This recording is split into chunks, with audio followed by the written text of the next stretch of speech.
അന്താരാഷ്ട്ര നിലവാരത്തിലുള്ള പരിശീലനം നൽകുമെന്ന് ഭാരവാഹികൾ വാർത്താസമ്മേളനത്തിൽ അറിയിച്ചു.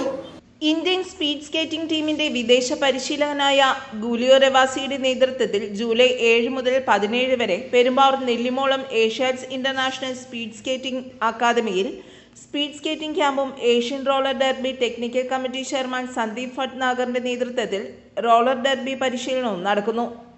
ജൂലൈ 14 മുതൽ 22 വരെ പാലക്കാട് ടൈസ ഇന്റർനാഷണൽ റോളർ സ്കേറ്റിംഗ് അരീനയിൽ ഇറ്റാലിയൻ പരിശീലകനായ നിക്കോളോ സ്റ്റെഫാനിയുടെ നേതൃത്വത്തിൽ ഇൻലൈൻ ഹോക്കി പരിശീലന ക്യാമ്പും സംഘടിപ്പിക്കുന്നു. കോർണേഴ്സ് 200 മീറ്ററിൻ്റെ ട്രാക്കാണ്. അപ്പോൾ അങ്ങനെ ഫസ്റ്റായിട്ട് നമുക്കൊരു ട്രാക്ക് പാലക്കാട് ഉണ്ടായി. അത് കഴിഞ്ഞിട്ട് അവിടെ 150 മീറ്റേഴ്സിൻ്റെയും 200 മീറ്റേഴ്സിൻ്റെയും 2 ട്രാക്കുണ്ട്. പക്ഷേ ഇൻ്റർനാഷണലി 200 മീറ്റേഴ്സിലാണ് ഈ കോമ്പറ്റീഷൻ നടക്കുന്നത്.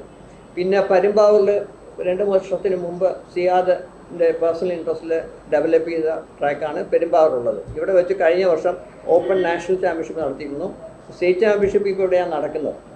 ഇനി കൂടുതൽ ബാങ്ക് ട്രാക്കുകൾ വരാൻ സാധ്യതയുണ്ട്. ട്രിവാൻഡ്രത്തും കോട്ടയത്തെ പാലയിലും മലപ്പുറത്തും അങ്ങനെ 3 എണ്ണം ഒരു ഡെവലപ്മെൻറ്റ് സ്റ്റേജിൽ ഇരിക്കുകയാണ്. അപ്പോൾ കൂടുതൽ ഇൻഫ്രാസ്ട്രക്ചർ നമ്മൾ കിട്ടുകയാണെങ്കിൽ നമുക്ക് കുട്ടികൾക്ക് ആ പെർഫോമൻസ് ചെയ്യാൻ പറ്റും. പിന്നെ പറയത്തെ എക്സാമ്പിൾ അത്ലറ്റിക്സിൽ 400 metres ട്രാക്കാണ്.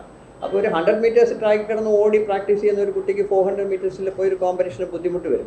Speed technical committee chairman Sebastian Prem, Giulio Revasi, Sandeep Bhatnagar, joint സെക്രട്ടറിമാരായ K Ranjith Kumar, Abi Ismail, MV Roy, team coach KS Siyad, roller skating association secretary R Anuraj Paingavil, Roy, Jisha Thankachan എന്നിവർ വാർത്താ സമ്മേളനത്തിൽ പങ്കെടുത്തു. News desk, Perumbavoor.